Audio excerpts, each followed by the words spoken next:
වාහන ආනයනය සම්බන්ධයෙන් යම් බදු වැඩි කිරීමක් කරා එතනනුත් ඇතිවෙච්ච තත්වයන් තුළ විශේෂයෙන් සමාජයේ තියෙන තොරතුරු සත්‍ය තොරතුරු වාර්තාකරණයට වඩා සත්‍ය තොරතුරු ඉදිරියට එනවට වඩා විශාල අසත්‍යයන් ප්‍රමාණයක් සමාජගත කළා. ඒ වගේම මේ විදේශ විනිමය අනුපාතය රටක ආර්ථිකය රටක ප්‍රගතිය ඒ සියලුම දේ මනින එකම නිර්ණායකය විදිහට සමාජගත කිරීම නිසාම සැලකිය යුතු ප්‍රමාණයක් සාමාන්‍ය ජනතාවත් මේ පිළිබඳ යම් කලබලයකට පත් වුණා. මේ ශේෂ්ත්‍රයේ නියලා ඉන්න අවංකවම ඒ විදේශ විනිමය වෙළඳපොළ හරහා ආනයන කටයුතු වල නිරත වෙන අය, අපනයන ශේෂ්ත්‍රයේ ඉන්න අපනයන වලින් මුදල් ලංකාවට අරන් එන අය තුල යම් බියක් සැකයක් ඇති කළා. මේක තව වැඩි වෙලා මේක අවසානයේදී රට බිඳ වැටෙනවා කියලා. ඒකට එක උදාහරණයක් විදිහට ඔවුන් ගත්තර මනෝවිද්‍යාත්මකව සංසන්දනය කරන්න අපි දන්නවා 2022 දී ගෝඨාභය රාජපක්ෂ මහත්මයා ජනාධිපති වෙලා ඉන්න කාලේ ඒ රට බංකොලොත් භාවයට පත් කරලා බිඳවට්ටලා ඒ විශාල ව්‍යසනයක් රට ඇතුලේ ඇති කරලා පෝලිං ඇති කරලා විශාල භාණ්ඩ හිඟයක් නිර්මාණය කරලා ආපු තත්වයකදී අවසානයේදී ඒ කාලෙම අපි දැක්කා විදේශ විනිමය අනුපාතයත් විශාල වශයෙන් ඉහළ යනවා.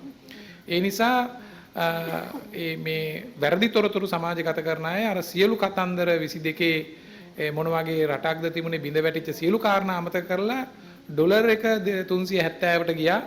දැන් ඔන්න ටික වර්ධනය වෙලා 370ට යනවා. 370ට ආපුවම ආයෙ රට බිඳ වැටෙනවා කියලා මෙවැනි න්‍යායනුත් රට ඇතුළේ. දැන් පළමුවෙන්ම මම කියන්නට ඕනේ 2022 දී ඩොලරය අධි ප්‍රමාණලා රුපියල අව ප්‍රමාණ වීමත් දැන් තියෙන තත්වයක් අහසට පොළොව වගේ හේතු කාරණා දෙකක් අවස්ථාවන් දෙකක් කිසිදු සම්බන්ධයක් නැහැ. 2022 දී තිබුණේ රට විනාශ වෙලා එහි බංකොලොත් භාවයේ ප්‍රතිඵලයක් විදිහටම තමයි ඒක ඩොලරය අනුපාතයේ විදේශ විනිමය අනුපාතයේ පෙන්눔 කළේ. මේ අවස්ථාවේදී තියෙන්නේ එවැනි තත්වයක් නෙමෙයි. 2025 වර්ෂයේ ගත්තත් මේ වෙනකම්ම 2026 දී අඛණ්ඩව ගත්තත් ආර්ථික ස්ථායීකරණය පැත්තෙන් ආර්ථික ප්‍රගතිය පැත්තෙන් ඒ වගේම සාර්වාර්ථික ස්ථාවරභාවයේ ඒ සියලු කාරණා ගත්තාම ඉතිහාසයේ ස්ථාවරම වර්ෂයේ බවට 2025 පත් කරලා ඉදිරියට එමින් තිබුණේ. එහෙම තියෙනකොට ආණ්ඩුවේ තීරණයක් නිසාවත් ප්‍රතිපත්තියක් හෝ වැරදි කටයුත්තක් වංචාවක් දූෂණයක් දේශපාලන ප්‍රශ්නයක් ඒ කිසිවකින් තොරව විදේශයේ ඇතිවෙච්ච ගෝලීය තත්වයකදී මේ යුද තත්වය මත තමයි මේ නිර්මාණය වුණේ. ඒ ෂණික ප්‍රතිඵලයේ විදිහටම තෙල් මිල ඉහළ ගියා. ඒ නිසා අපිට තෙල් කියන එක නවත්තන්න බෑ. අපේ පරිභෝජනයට අවශ්‍ය කරනවා. යම් ආකාරයක විදුලි නිෂ්පාදනයටත් භාවිත කරනවා. එතකොට ගෑස්, පොහොර ඒවා අපි ආනයනය කරන්න වෙනවා.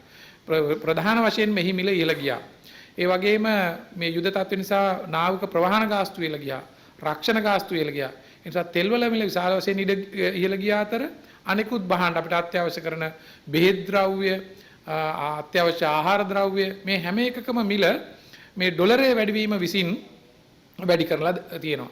ඒ වගේම තමයි මේ පහුගිය කාල පරිච්ඡේදයේදී සමස්ත ආනයන කරන භාණ්ඩවලත් අපනයන කරන භාණ්ඩවලත් අපි වෙළඳ අනුපාතය කියලා කියනවා.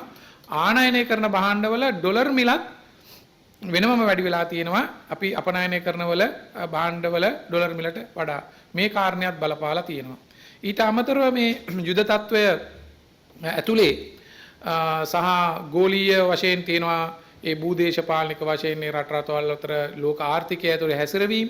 ඒ හැසිරවීම වලදී ඩොලරය ස්ථාවර කර ගැනීමටත් ඩොලරයට වැඩි ප්‍රතිලාභයක් ලබා දීමටත් ගතු ක්‍රියාමාර්ග හෝ යුද්ධමය තත්ත්වයන්වත් වෙච්ච තත්වයකදී ඩොලරයට වැඩි ප්‍රතිලාභයක් ඒගොල්ලන්ගේ yield එක average yield එක වැඩි වීම නිසාත් ඩොලරයට ඉල්ලුම වැඩි වෙලා ඩොලරයේ පැත්තට ආයෝජන විතන්වීමේ ප්‍රවණතාවයකුත් තියෙන නිසා ඩොලරය ශක්තිමත් වෙලා තියෙනවා. අනිකුත් මූල්‍ය ඒකකයන්ට සාපේක්ෂව විශේෂයෙන් අපේ ආසියානු කලාපයේ ගත්තත් අනෙක් රටවල් වල ඉන්දියාව ඉන්දුනීසියාව වගේ රටවල් වල ඉතිහාසයේ වැඩිම අවප්‍රමාණ වීම සිද්ධ වෙලා තියෙනවා මේ රටවල් දෙකේ. මේ සියලු කාරණා තුල ආනයනය දැන් රට ඇතුලේ මේ තොරතුරු හරියට විග්‍රහ කරලා කතා කරලා ප්‍රතිපත්ති මේ තීන්දුව වලට එනවට වඩා සමාජය ඇතුලේ මතු වුණා අනවශ්‍ය බියක් ආනයන තහනම් කරන්නේයි වාහන ආනයනයේ තාර්මික රට අර්බුදයක තියෙන්නේ. මොකද අපිට මතක තියෙන්නේ 2022 නේ.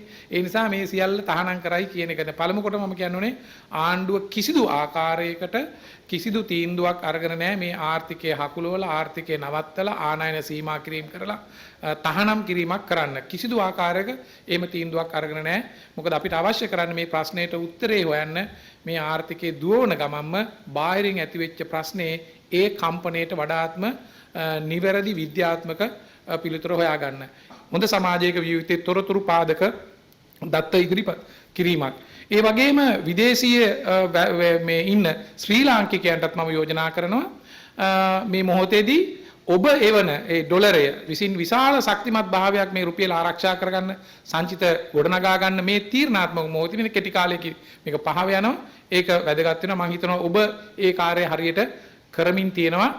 ඒ ඩොලර් ප්‍රමාණය සාමාන්‍ය පරිදිම ඔබේ අවශ්‍යතාවන්ට ආයෝජන වලට ඒ ඩොලර් ප්‍රමාණය එවන්න නොමග යන්න එපා.